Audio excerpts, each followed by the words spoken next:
Good morning to all. இன்னைக்கு என்ன நம்ம பார்க்கணும்னா எப்படி நம்ம சம்ஸ் வந்து சிம்பிளிஃபிகேஷன் வந்து பெரிய லார்ஜஸ்ட் சம் வந்து ஈஸியாக சால்வ் பண்ணுறது அப்படின்னு பார்க்கலாம். என்னன்னா 1 + 2 + 3 + 4 + அப் டு போயிட்டே இருக்கலாம். 24 25 26 திரும்ப அகைன் குறையுது 25 24 அப்படியே குறைஞ்சி திரும்ப அகைன் 2 + 1 அப்படி முடிச்சுங்களா. இப்போ ஃபஸ்ட்டு 1லேருந்து ஆரம்பித்து ஒரு நம்பர் வர போகுது, இன்க்ரீஸ் ஆகுது, திரும்ப அதுலேருந்து திரும்ப குறையுது. அப்படி பார்க்கும்போது நம்மளுக்கு எது வர லார்ஜஸ்ட்டாக இன்க்ரீஸ் ஆகிருக்கு அப்படின்னு பார்க்கணும். 26.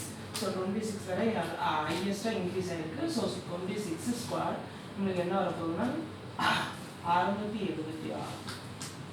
ஆக்சுவலி இந்த கொஷினுக்குள்ள ஆன்சர் நம்மளுக்கு என்னது 676. தேங்க்யூ.